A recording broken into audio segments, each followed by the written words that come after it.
Bienvenue dans le Financier, votre rendez-vous économique quotidien. Voici les titres.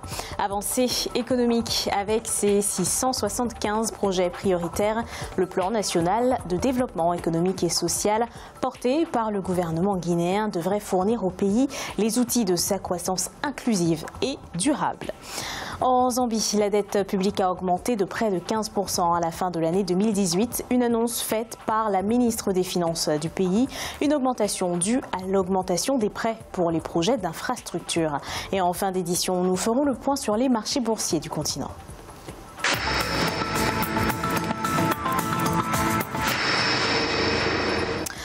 Le gouvernement guinéen poursuit le processus de transformation structurelle de son économie. Le plan national de développement économique et social porte ses fruits. Il ambitionne à terme d'accélérer la croissance de divers secteurs du pays. Les explications de Victoria Sechi.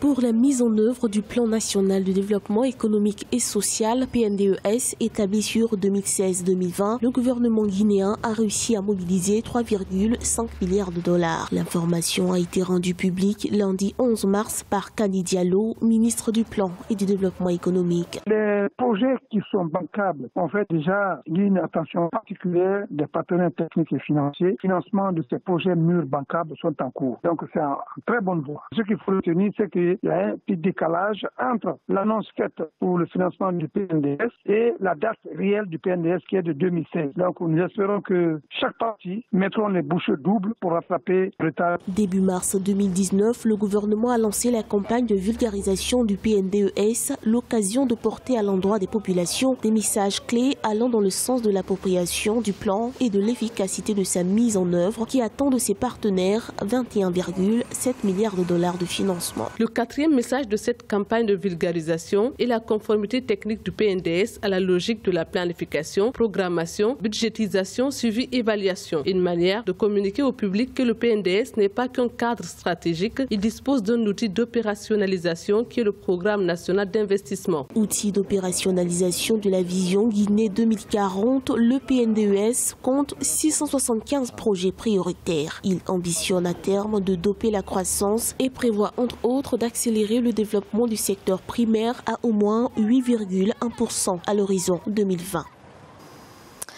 Boom touristique au Maroc. Les recettes touristiques comptent plus de 6% de hausse en 2018.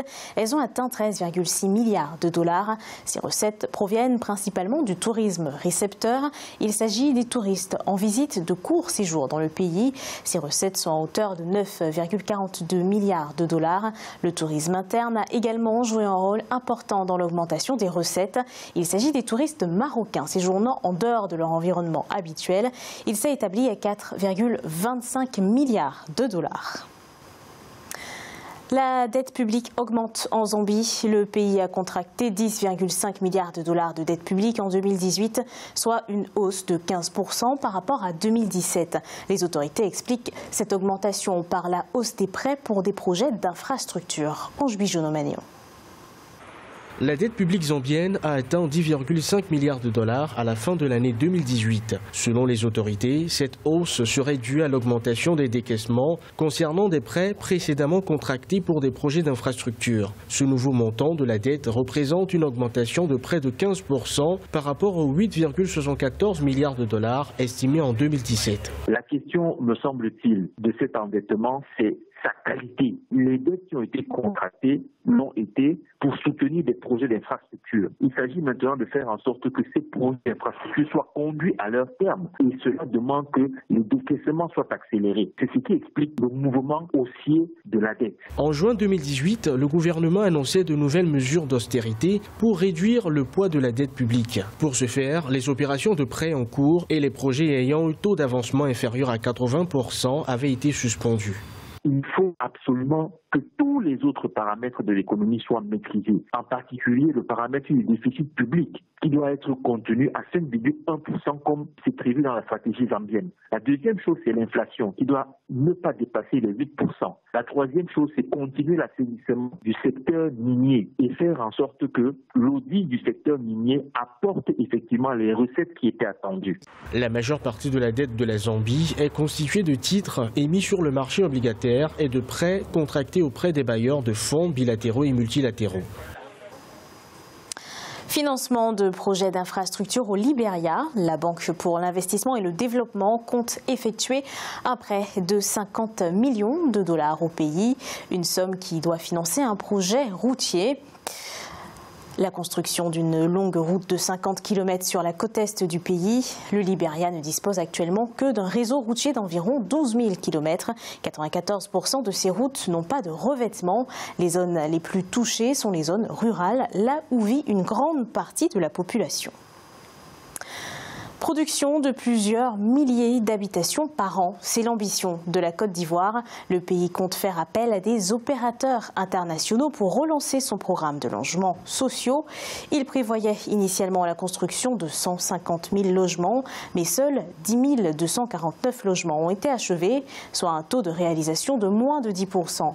En Côte d'Ivoire, le déficit en logement est passé à 600 000 unités en 2018 contre 400 000 en 2012, avec une demande annuelle de logement estimée à 200 000 unités. Écoutons la déclaration du ministre ivoirien de la Construction, du Logement et de l'Urbanisation, Bruno Bananier-Koné. Le gouvernement va faire appel à des opérateurs internationaux ayant une capacité financière et technique avérée afin de produire 10 000 à 20 000 logements par an. Un dispositif de financement du logement social et de facilitation de l'accès au crédit immobilier sera mis en place. Aujourd'hui, les conditions sont créées pour relancer le programme de logements sociaux qui figure au nombre des projets prioritaires du programme social du gouvernement pour la période 2019 à 2020. Il est à présent l'heure de faire le point sur les marchés boursiers du continent. En Afrique australe et océan Indien, la bourse de Maurice était en baisse de 0,04%.